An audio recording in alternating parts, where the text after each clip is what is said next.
नमस्कार दोस्तों, आपका स्टडी रूटीन चैनल पर स्वागत है। तो दोस्तों, आज हम करने जा रहे हैं छायावाद से संबंधित कुछ महत्वपूर्ण प्रश्न। तो चलिए चलते हैं पहले प्रश्न पर।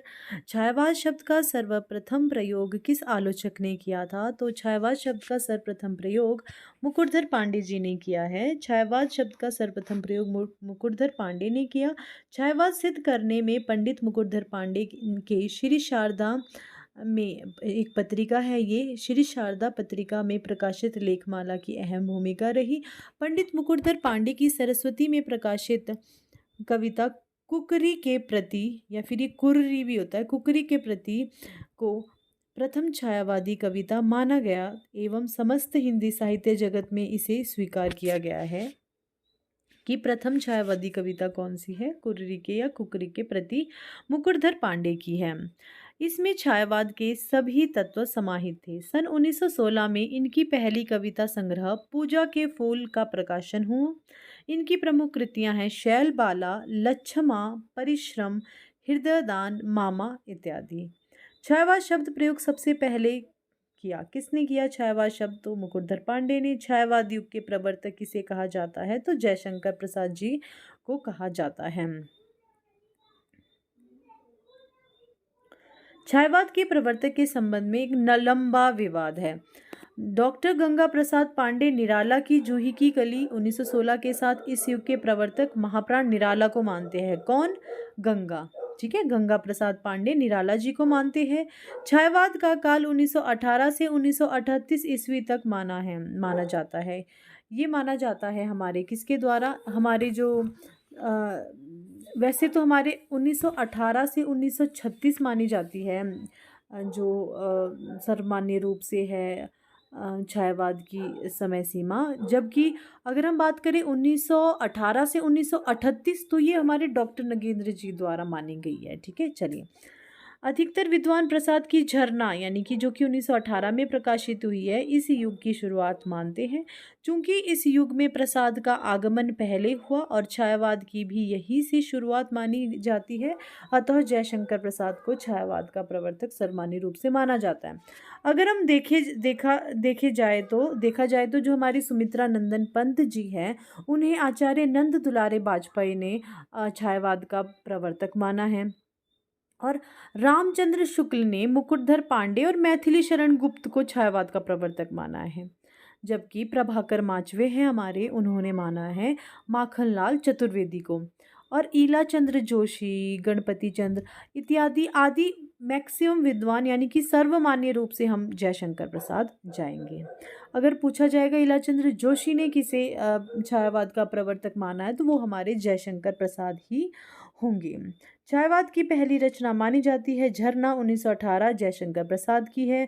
आधुनिक काल की किस काव्य धारा में रहस्यवाद की भावना पाई जाती है? तो माने छायावाद में पाई जाती है। और इसमें जो है हमारी सबसे ज़्यादा छायावाद पाया जाता है महादेवी वर्मा ने शुक्ल के अनुसार है। आधुनिक काल की छायावाद काव्य धारा में रहस्यवाद की भावना पाई जाती है। छायावाद दो अर्थों में प्रयुक्त किया गया।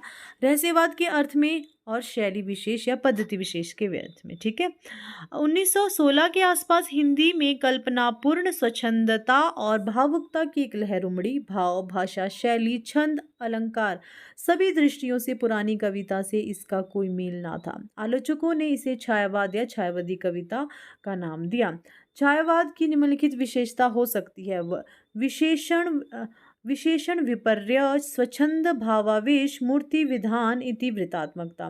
तो ये आ जाएगा हमारे पास ऑप्शन नंबर ए, इसका राइट आंसर हो जाएगा। यानी कि छायावाद की विशेषता है विशेषण विपर्य, स्वच्छंद, भावावेश, मूर्ति विधान, जबकि इतिवृत्तात्मकता द्विवेदी युग की प्रमुख विशेषता मानी जाती है। छायावाद के अर्थ निर्धारण के संदर्भ में आचार्य रामचंद्र शुक्ल ने सीमित अर्थ में एक शैली विशेष माना है, जिसमें लाक्षणिक, मूर्तिमत्ता, प्रतीक, विधान, विरोध, चमत्कार, विशेषण विपर्य, मानवीकरण, अनियोक्ति विधान आदि पर बल रहता है। छायावाद के व्यापक अर्थ में उन्होंने रहस्यवाद को भी समाविष्ट किया है। जयशंकर प्रसाद ने छायावाद के स्वानुभूति की विवृत्ति पर बल दिया। छायावाद के विवेचन के प्रसंग में स्वच्छंदतावादी प्रवृत्ति का भी उल्लेख मिलता है। इतिवृत्तात्मकता द्विवेदी युग की विशेषता है। चित्रात्मक भाषा एवं लाक्षणिक पदावली किस युग की कविता की विशेषता है? तो चित्रात्मक जो भाषा और लाक्षणिक पदावली है वो हमारे छायावाद की ही विशेषता है। छायावादी युग प्रधानतः मुक्तक गीतों का युग है। ये मुक्तक गीत गेय तथा संगीतात्मक है।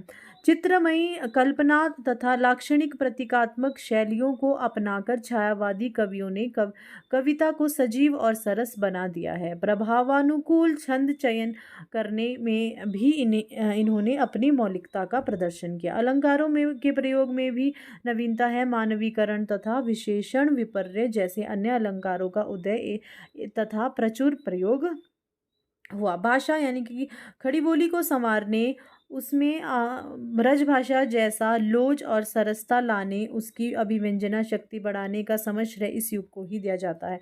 छायावाद में वक्रता का वैभव मिलता है। प्रसाद के काव्य में निम्नलिखित में से किसका उत्कर्ष मिलता है? तो वो है हमारे पास अभिव्यंजना का। अभिव्यंजना की दृष्टि से जयशंकर प्रसाद के काव्य की गरिमा अपरिमित है। वस्तु का मार्मिक एवं पूर्ण अंतः साक्षात्कार तभी संभव है जब अभिव्यंजना के सूक्ष्म प्रसाधनों का प्रयोग कौशलपूर्ण हो। यह तथ्य भी सही है कि अभिव्यंजना साधन मात्र है, साध्य वास्तविक वस्तु ही होती है। प्रसाद के काव्य में ध्वनि, रीति, गुण, वक्रोक्ति, औचित्य आदि तत्वों से युक्त होकर अभिव्यंजना ने अपना स्वरूप ग्रहण किया। आंसू में प्रसाद की अंतर्भावनाओं की जैसी अभिव्यक्ति हुई है वैसी अन्यत्र विरल है। कामायनी में एक प्रौढ़ विद्धता झलकती है। अमूर्त भावों को मूर्त रूप देने में प्रसाद की कला अतुलनीय रही। प्रसाद की लाक्षणिकता बेजोड़ है। प्रसाद की कविताएं माधुर्य रस से भरी हुई है। परंपरा से कटकर, हटकर और ऊपर उठकर प्रसाद ने अपनी कविता की भावभूमि का निर्माण किया है। आधुनिक काल के तीसरे उत्थान की प्रमुख साहित्यिक प्रवृत्ति है छायावाद। शुक्ल ने आधुनिक काल को दो खंडों में विभाजित किया, गद्य खंड और काव्य खंड। दोनों खंडों में दो दो प्रकरणों में बांटा है। गद्य के पहले प्रकरण में ब्रजभाषा गद्य और खड़ी बोली गद्य का विवेचन तथा दूसरे प्रकरण में गद्य साहित्य का आविर्भाव विश्लेषित किया। काव्य खंड में भी दो प्रकरण है, पुरानी काव्य धारा और नई काव्य धारा। नई धारा के भी तीन उत्थान है, प्रथम, द्वितीय और तृतीय। काव्य खंड के दूसरे प्रकरण में तृतीय उत्थान को काव्य के छायावाद के नाम से अभिहित किया गया है। कामायनी की भाषा है खड़ी बोली। और अब बात करें खड़ी बोली का, एक यह अद्वितीय महाकाव्य मनु और श्रद्धा को आधार बनाकर रचित मानवता की विजयनी बनाने का संदेश दिखाया है। और यह रूपक कथा काव्य की है। जो हमारे पास कामायनी है वो क्या है? कथा काव्य भी है, ये रूपक कथा काव्य है। उनकी यह कृति छायावाद और खड़ी बोली की काव्य गरिमा का ज्वलंत उदाहरण है। पंत इसे हिंदी में ताजमहल के समान मानते हैं। देखो बहुत इंपॉर्टेंट आ गया हमारे पास, क्या? सुमित्रा नंदन पंत जी हिंदी में छायावाद के समान मानते हैं। किसे? वो मानते हैं हमारे सुमित्रा नंदन पंत जी कामायनी को। ठीक है, नेक्स्ट क्वेश्चन है, कामायनी को छायावाद का उपनिषद किसने कहा है? तो कामायनी को छायावाद का उपनिषद कहा है शांति प्रिय द्विवेदी ने। प्रसादकृत कामायनी छायावाद शैली पर का प्रथम महाकाव्य है। शांति प्रिय द्विवेदी ने कामायनी को छायावाद का उपनिषद कहा है। शांति प्रिय द्विवेदी ने 27 कृतियां लिखी है, जिसमें प्रमुख है परिचय, नीरव, हिमानी, हमारे साहित्य निर्माता, युग और साहित्य, सामयिकी, धरातल, जीवन यात्रा, परिव्राजक की प्रजावृंत और विकास, कवि और काव्य, परिक्रमा, चित्र और चिंतन और स्मृतियां और कृतियां। ठीक है, कामायनी में श्रद्धा किसका प्रतीक है? तो श्रद्धा हमारे हृदय का प्रतीक है। अगर हम बात करें कामायनी में मनु, श्रद्धा और ईड़ा क्रमशः मन, हृदय और बुद्धि के प्रतीक है। ईड़ा बुद्धि की है, मनु मन का है, श्रद्धा हृदय का है। कामायनी अपनी मूल कथा और उससे व्यंजित होने वाले तात्पर्य दोनों की दृष्टि से अत्यंत श्रेष्ठ रचना है। कामायनी जयशंकर प्रसाद का एक महाकाव्य है। इसकी प्रधान पात्र श्रद्धा है। काम की पुत्री होने के कारण उसका दूसरा नाम कामायनी भी है। प्रसाद जी ने इस गरिमामयी नारी को सम्मान देने के लिए ही अपने महाकाव्य का नाम कामायनी रखा। इसकी कथा का आधार ऋग्वेद, छंदोग्य उपनिषद, शतपथ ब्राह्मण और श्रीमद् भागवत है। कामायनी की श्रद्धा हृदय का प्रतीक है। जयशंकर प्रसाद की किस कृति को पहले ब्रज भाषा में तथा बाद में खड़ी बोली में रूपांतरित कर दिया गया था? तो वो हमारी प्रेम प्रतीक है। ठीक है, तो प्रेम प्रतीक जो है इसको ये तो पहले ब्रज भाषा में थी, बाद में इसे खड़ी बोली में रूपांतरित किया गया था। ये हो गया, हाँ जी। अब बात करते हैं इसके कुछ कानन कुसुम और झरना के परवर्ती संस्करणों में कवि ने कुछ नई कविताओं का समावेश किया। आंसू में 64 छंद और जोड़ दिए 64 छंद। ठीक है। अब अगर हम बात करें महत्वपूर्ण तथ्य, जयशंकर प्रसाद की महत्वपूर्ण रचनाएं उर्वशी, वन मिलन, प्रेम राज्य, अयोध्या का उद्धार, शोकोच्छवास, बब्रुवाहन, कानन कुसुम, करुणालय, महाराणा का महत्व, झरना, आंसू, लहर और कामायनी। नेक्स्ट क्वेश्चन है आंसू है। आंसू क्या है? आंसू एक जो हमारे पास मुक्त काव्य है या फिर अतुकांत काव्य है या फिर प्रबंध काव्य है। तो ये आंसू जो है एक विरह काव्य है। चलिए, आंसू क्या है? विरह काव्य है जिसमें प्रेमी की अतीत की मादक स्मृतियों की याद में अपनी आंतरिक ज्वाला, विषाद और वेदना का इजहार है। स्मृति के रूप में प्राय 3 वस्तुओं का उल्लेख है: प्रिय के शारीरिक सौंदर्य और परिंभ कुंभ की मदिरा तथा निश्वास मलय के झोंके का। जयशंकर प्रसाद की कृतियां किस विकल्प में हैं? तो ये अगर देखा जाए तो ये देखो, फर्स्ट में तो हमारे निर्जा, संध्या गीत, स्मृति की रेखाएं, पति से ये महादेवी वर्मा की आ गई है। झरना, लहर, ध्रुव स्वामिनी और स्कंदगुप्त, ये जो है बल्कि ये 2 नाटक है, ये जो है रचना। तो ये हमारे किसके? ये हमारे जयशंकर प्रसाद जी की है। परिमल गीतिका, प्रबंध पद्य, तुलसीदास, ये हमारे निराला की है। पल्लव गुंजन, युगवाणी, ग्राम्य, ये हमारे सुमित्रानंदन पंत जी की कृतियां हैं।